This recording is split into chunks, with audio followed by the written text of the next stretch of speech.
e que criam, enfim, problemas de diferentes ordens. Eu acho que, inclusive, eu gostaria de começar minha fala dizendo que a origem desse projeto que está em discussão agora, eu acho que é uma constatação e uma leitura correta, do meu ponto de vista, feita por senadores e deputados, mas no caso a partir da iniciativa do senador Alessandro Vieira, de que a desinformação é um problema grave, ela afeta a democracia, ela afeta a saúde pública. Nós tivemos mortes aos milhares e às centenas de milhares por conta da saúde pública. A estimativa de pesquisadores como o Pedro Halal é que, digamos, das 600 mil mortes por Covid no Brasil, cerca de 400 mil seriam evitáveis num outro cenário. Obviamente que nós não estamos falando de uma desinformação só anônima e que corre solta, nós estamos falando de políticos poderosos promovendo e trabalhando em prol dessa desinformação, mas eu acho que a discussão e a constatação de que a desinformação é um problema grave que afeta direitos sociais, afeta direitos políticos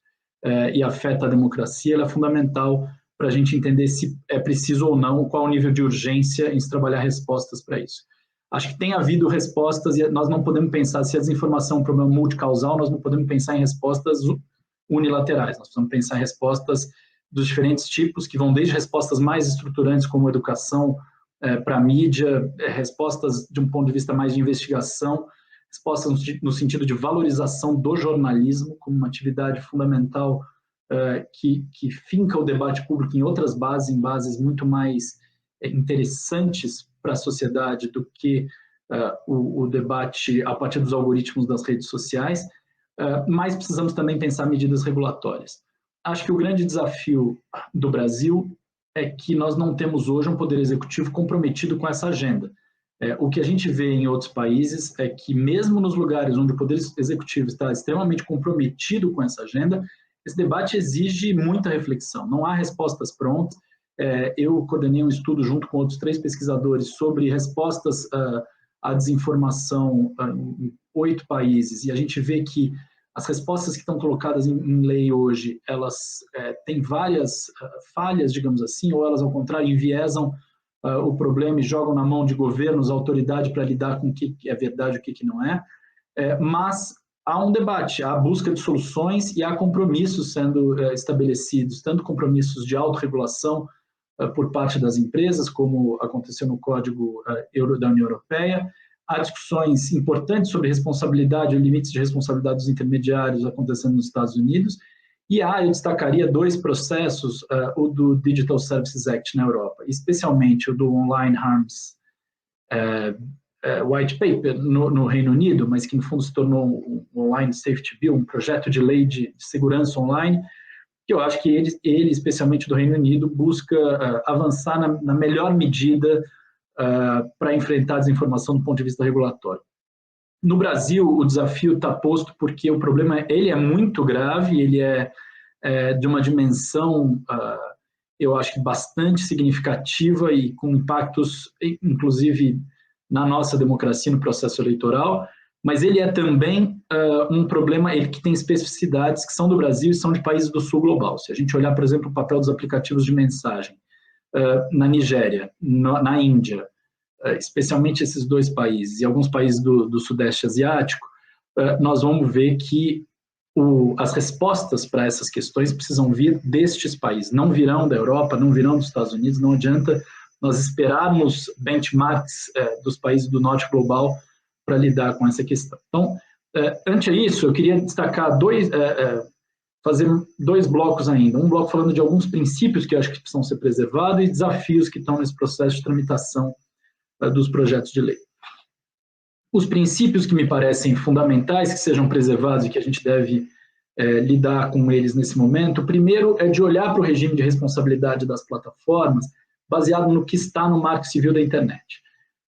Ou seja, o Marco Civil da Internet ele protege o discurso e o debate público a partir da leitura de que as plataformas, via de regra, há 2 exceções, não têm que ser consideradas responsáveis pelo conteúdo de terceiros quando postados ali. Isso é, como base, essencial para evitar o que a gente chama de chilling effect, ou seja, um efeito de silenciamento que seria dado no caso das plataformas serem consideradas responsáveis por conteúdo de terceiros. Isso não significa, contudo, que nós não possamos colocar novas camadas de responsabilidade que não sejam específicas a conteúdos individuais de terceiros, mas que se refiram a procedimentos e capacidades das plataformas protegerem os seus usuários. A Alemanha, quanto o Reino Unido colocam, o Reino Unido ao chamar de duty of care, né, o dever de cuidado das plataformas, eu acho que ele é um dever que precisa ser olhado com atenção e pensado como uma referência para que a gente possa entender que, a despeito de não haver responsabilidade, talvez, sobre conteúdos individualmente, há sim responsabilidade das plataformas sobre o processo de moderação e sobre a maneira como eles lidam com conteúdos e com contas e perfis. Nós não podemos fazer com que, na prática, manter um cenário em que hoje as plataformas hoje lucram com desinformação, como a gente tem visto em vários estudos, o caso do YouTube, e aí a discussão toda que teve a partir das decisões do STF e do TSE em relação à desmonetização das contas, evidencia isso bastante bem.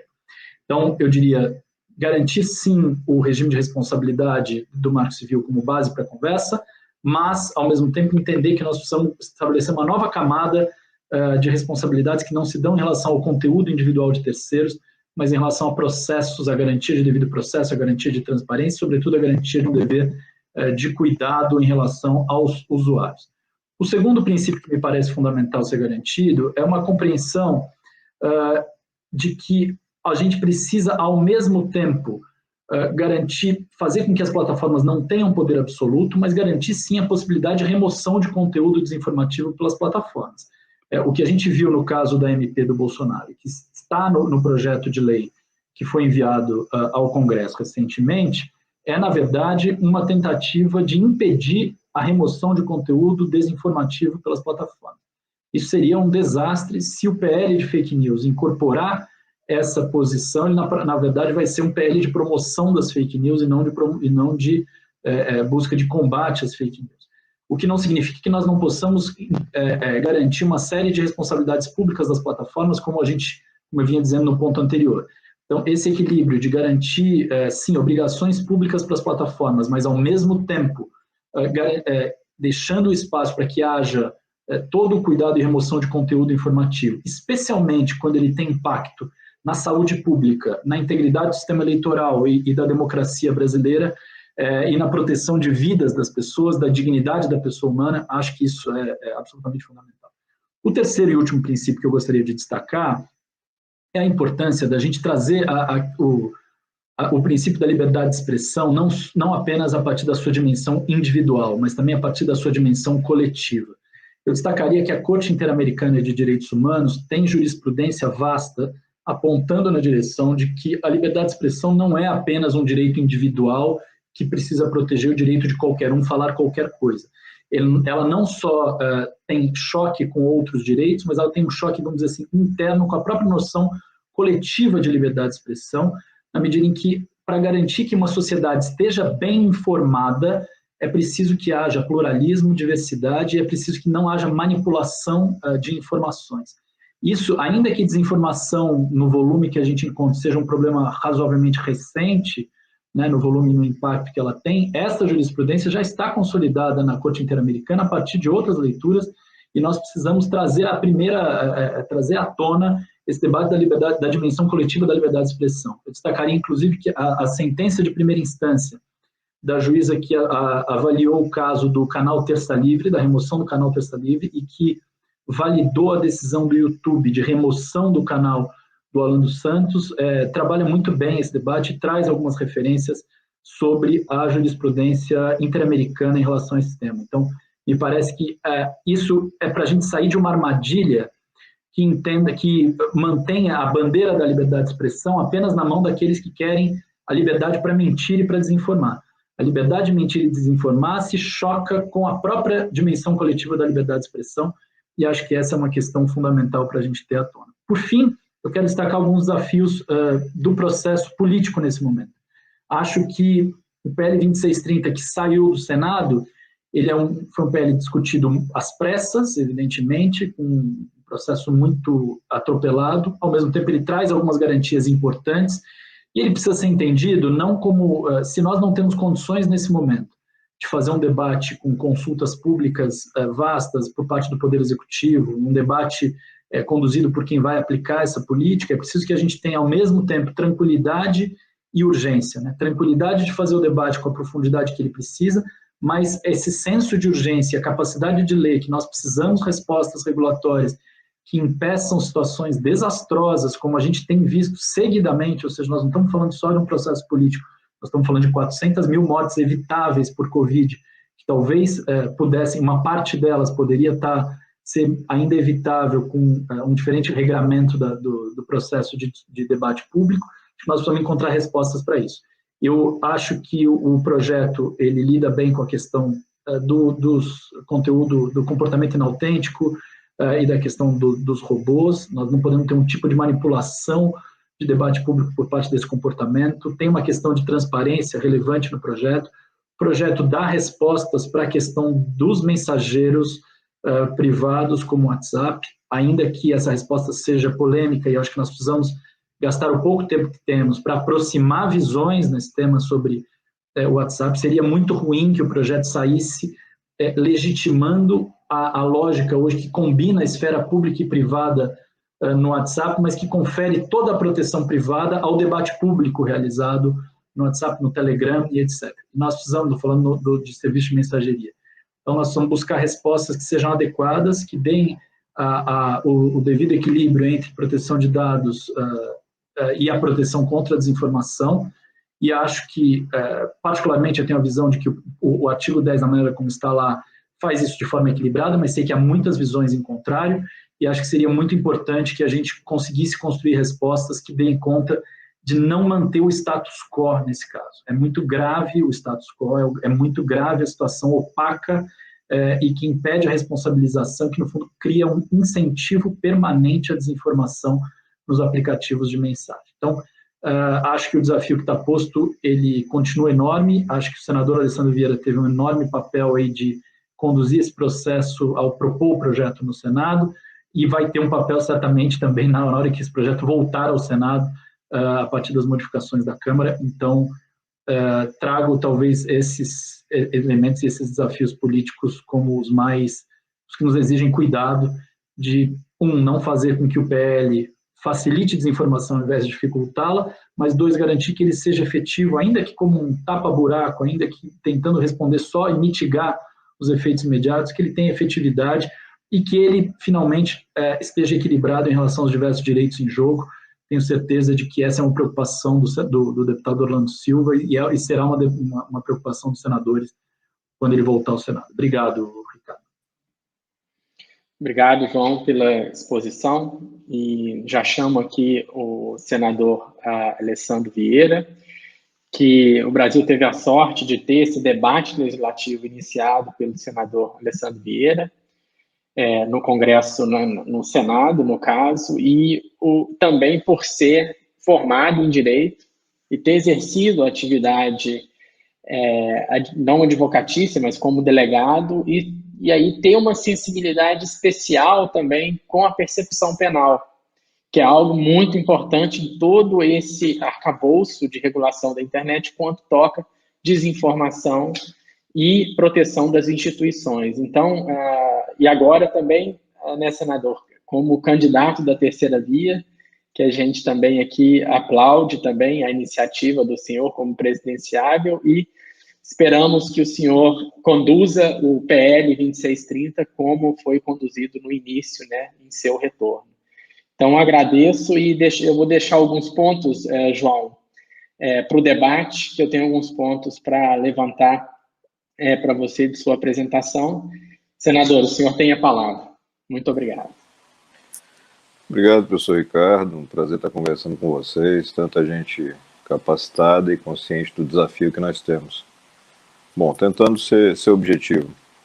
Durante o debate do projeto no Senado, perto das fake news, projeto de muito impacto político, né, de muita pressão das corporações, pressão dos grupos que vivem da desinformação e pressão também daqueles que são vítimas dessa desinformação. Projeto muito difícil do ponto de vista político.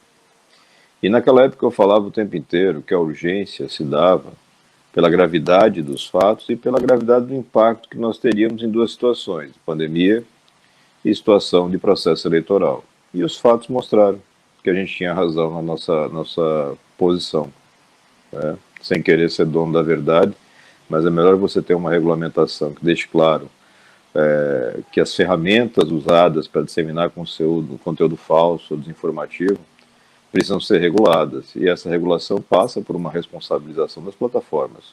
Você não vai conseguir fazer esse processo sem envolvimento direto das plataformas, né? Isso é muito importante. Assim como é muito importante regular a questão dos serviços de mensageria.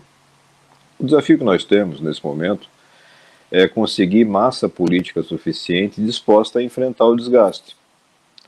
Porque na medida em que você vai dificultar ou inviabilizar a atuação das quadrilhas que trabalham com desinformação, e são quadrilhas, né? É uma questão que não é puramente ideológica, né? As ferramentas são desenvolvidas e estão aptas para uso por qualquer um, né? E são utilizadas por qualquer um, né? A gente vê isso no dia a dia. Então a gente tem que ter capacidade de montar essa massa crítica, aproveitar essa energia que o Bolsonaro colocou nisso, isso é relevante, né? Afinal de contas, o presidente da República mostrou que tem interesse em regular o tema. Vamos aproveitar essa energia, mas vamos fazer a regulação adequada. Uma regulação que viabilize, antes de qualquer coisa, a identificação dos autores de crimes. Não dá para permitir que a massa de robôs e de estruturas fake evite a responsabilização, que preserve o direito do usuário, porque você não pode também transformar as plataformas em um ministério da verdade. Não é isso que a gente quer. Eu acho que a compatibilização do arcabouço já existente com a compreensão da dinâmica das redes leva a uma solução equilibrada. Então, quando eu sou vítima de ataques, quando a Patrícia é vítima de ataques graves na internet, mas nós conseguimos identificar os autores, você está dentro de um campo onde o sistema tem respostas para apresentar. Precisa de ajustes? Precisa. Uma injúria cometida na mesa do bar não tem o mesmo impacto do que tem uma cometida numa rede com alcance de milhões de pessoas, tá? Isso é fato. Então, ajustes nessa linha são necessários, mas são pequenos ajustes. O principal é permitir essa responsabilização, porque quando esses ataques são apresentados através de uma camada de proteção de robôs, enfim, de perfis mistos, né, entre atividade automatizada e mão humana, isso aí dificulta demais, inviabiliza, né? E aí você vai ser vítima de um ataque em massa, você não vai ter resposta para dar, a empresa que viabiliza o ataque em massa não é responsabilizada, e depois você não consegue dar alcance para a resposta também, né? São desafios grandes. Eu acho que a Câmara dos Deputados perdeu uma grande oportunidade de tratar da questão na esteira do trabalho feito pelo Senado. Então, de certa forma, o desgaste já estava posto, o desgaste político-eleitoral. Seria possível trabalhar isso com alguma brevidade, com essa consciência da gravidade, e talvez nós não tivéssemos tanta gente morrendo por conta da mistura de desinformação e vírus, né? É muito triste você saber disso, que a gente poderia ter feito mais, né? Da mesma maneira como eu critico o Bolsonaro porque ele não fez tudo que ele poderia, eu tenho que criticar o parlamento também não fez tudo que poderia ter feito no tocante ao combate à desinformação. Mas, além de reconhecer os erros, a gente tem que trabalhar. Agora é hora de sentar na mesa. O Arthur Lira tinha isso numa gaveta, e por conta do movimento do Bolsonaro ele não pode mais engavetar, ele vai ter que fazer alguma coisa, né? Nós vamos ter que lidar com o projeto. O melhor caminho me parece ser aproveitar o acumulado de discussão do Senado, fazer as alterações que se deseja e devolver para o Senado, acho que é o caminho mais responsável, mas existe também uma batalha por protagonismo aí, né? Como tem muito desgaste na matéria, eu tenho a impressão que o Arthur Lira vai ter o movimento sábio de deixar a última palavra com o Senado, a última palavra e o último desgaste, né? A gente teve situações esdrúxulas, a gente teve vídeo patrocinado por grandes plataformas de desinformação sobre o projeto. É engraçado isso, né? Você não pode tentar atribuir todos os defeitos, nem todos os méritos a nenhum dos lados, né? No final das contas é dinheiro. No final das contas é dinheiro. As plataformas estão preocupadas em ganhar dinheiro. Aqueles que têm dinheiro têm acesso às ferramentas para desinformar em volume industrial. E se a gente não consegue cortar esses canais, a gente faz muito pouco, né? A gente vai ter que amadurecer esse debate. E amadurecer o debate também com relação ao cumprimento de decisões judiciais brasileiras na esfera de mensagerias como o Telegram. Telegram vai ser um super desafio para o próximo ciclo eleitoral. Você está construindo lá redes gigantescas de desinformação, gigantescas, sem nenhum controle, porque não é um país democrático. Então a nossa legislação não vai ser respeitada, nós não vamos ter acesso a restrições, né? Serão ferramentas usadas maciçamente no próximo processo eleitoral, maciçamente. E não é razoável você visualizar o problema e não tentar montar uma solução para ele. Não tenho resposta pronta com relação a isso, mas acho que o caminho da desmonetização tem sua relevância, mas em algumas situações o movimento tem que ser mais duro. Eu não posso permitir um veículo de comunicação de massa que não tenha regulação mínima. E é o que se tornaram as mensagerias. Não são mais meros dispositivos para troca de mensagem entre pessoas. São veículos de comunicação de massa, construídos, viabilizados para que isso seja feito. Então, da minha parte, eu tenho certeza que a gente vai mostrar a mesma disponibilidade para o debate, mas também a consciência da urgência e da necessidade de se tomar posição. Eu preciso aprovar uma legislação nesse sentido. É indispensável. E aí eu espero agora que os deputados cumpram a sua cota dessa via crucis e depois devolvam lá para o Senado para a gente poder encerrar essa história, que não vai acabar aí, porque as ferramentas vão continuar se modernizando, novos desafios surgirão, né?